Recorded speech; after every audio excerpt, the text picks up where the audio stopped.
thinking of playing Death Ride, Hafid Ridge. So, here's my British force here, Alpha Company. Heading that way to begin the assault against point 201. I guess the first thing is the farthest south German defenders right here dug in. So can that Panzerjäger, yeah, Panzerjäger unit see any of the British tanks there? So let's look at line of sight. Well, line of sight is the observer is up on the whatever that's called, up there on the point, looking across a flat desert. I'm sure there's no line of sight issue, but now let's see actual visibility. Okay, so maximum sighting distance is 12 hexes, which is why I started the British at 13 hexes away, just beyond visibility. And point 201 is, in game terms, a hill. And we're going to use track for clear desert 2. Okay, but now let's do the next question is, can these stacks, I've got 2 stacks of 2 platoons each. Can a stack move together, or is movement unit by unit?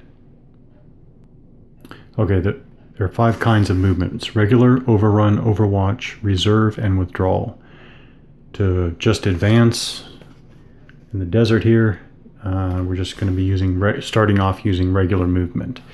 We can move as stacks or individual units, and units may always move at least 1 hex. And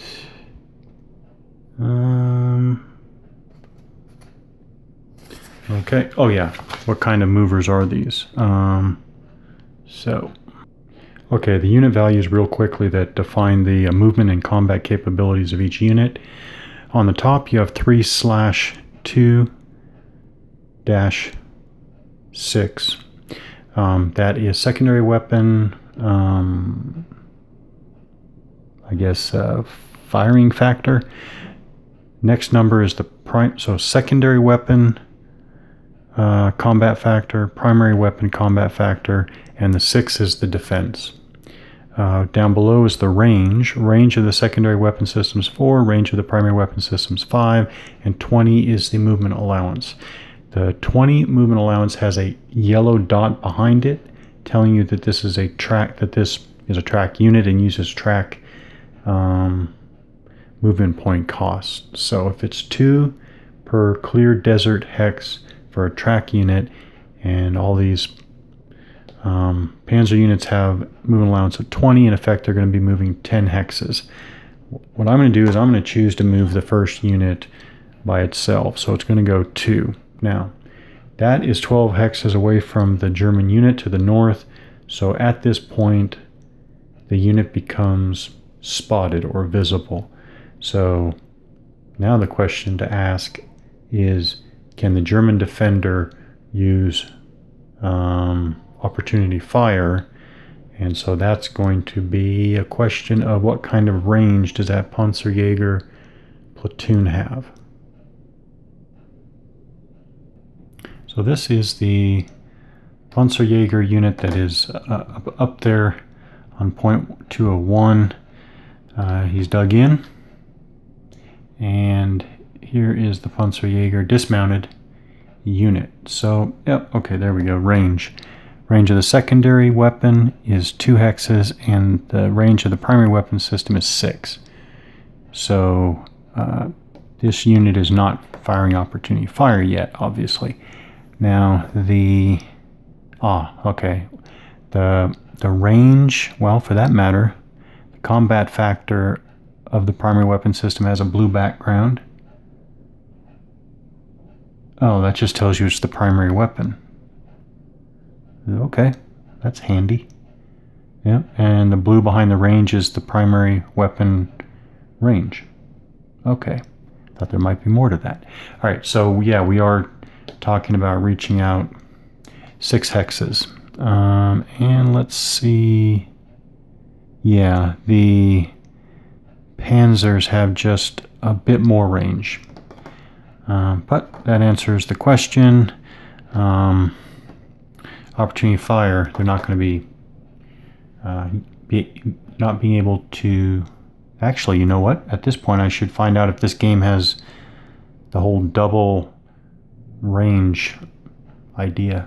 Okay, I don't know why I made this mistake again. Or maybe I do know why, because at the beginning... Okay, let me spell this out. At the very front of the rule book, in the first time you see a diagram of a unit, it says secondary weapon factor, 2 in this case, 3, primary weapon factor, 3 in this case.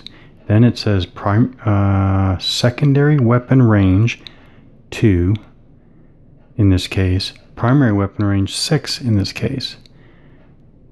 So I thought that was secondary weapon range, primary weapon range, but apparently that's not the case. All right. Apparently it's different. Okay. Secondary weapon 2, firing at short range target,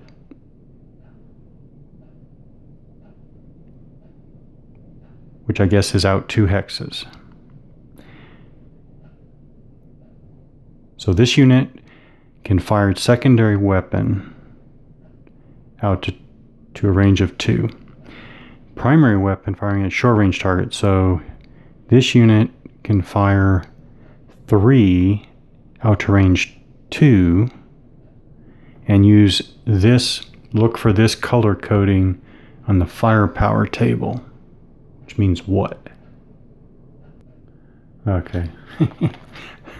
So I was looking and looking for this firepower table and these shadings. Yeah, they're on the back. I think I'll be making my own separate copies of this. But anyways, I think they're referring to these here. Yeah, short range, long range. Okay. Okay, secondary, short range, secondary, long range, not allowed. Okay. Medium target, soft target. Okay. Okay. So it does make sense now. So this unit starts with a fire factor of 3 out to 2 hexes using this column on the firepower table, and then 3 out to range 6 using this column on the firepower table. Okay. But it all makes sense, but it's not secondary weapon range, primary weapon range. Okay. Okay. 2, 4, 6, 8, 10, 12, 14. Okay.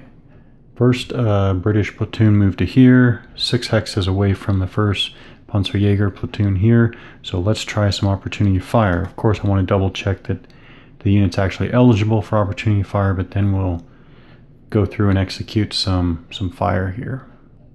Okay, as far as I can tell, that unit can open up and we can get our first fire example here. So unit there, opportunity fire against the moving British tanks here. Again, range, so this will be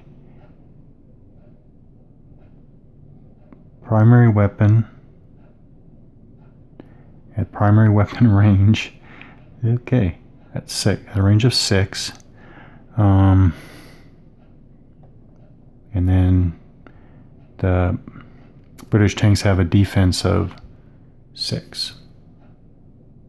Okay, so we already went through this, but the Germans are firing their primary weapon out to range 6 to the British target there. So, so we're looking for the darker blue column here.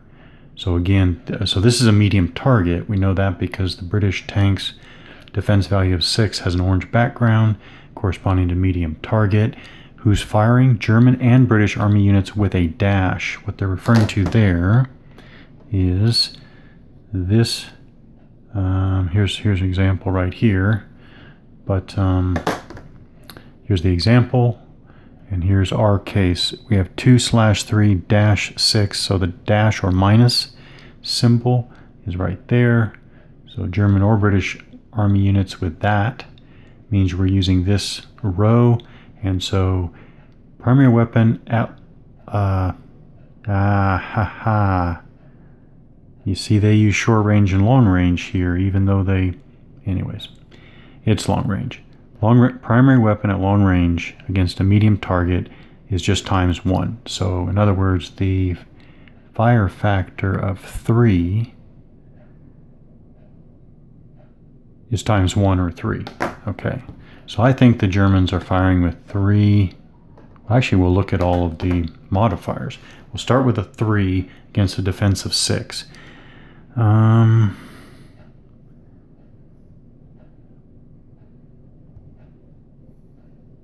don't think any more of that applies. So we'll go to the fire table. I think I'm not missing anything. All right, let's see what applies. Target is not adjacent. It's not a plus weapon. It's a dash weapon. Fire is suppressed. No. Firing from more than one hex face. No. Firing at target on lower elevation. Actually, that does apply. Firing at target on lower elevation. At least one unit must be firing. Okay, so +1. Firing at target one level higher. No. Defender is dug in. No. Defender in fortification. No. Firing at a unit making a designated withdrawal. No. Firing during night. No. Firing into target hex containing a wire marker. No. Firing into target hex containing a mine marker. No. Close air support. No. Opportunity or defensive fire. -3. So now we have a net -2. When firing after moving. No. So it looks like those are our die modifiers for the fire table. So we had a net -2. A net -2, and the odds are, so the odds are 0.5. Here's our column. Again, we have a -2 die roll modifier. Oh, okay, it's just nothing. Roll of 3, -2 is 1, which is way down here, so it's just no effect. Yeah.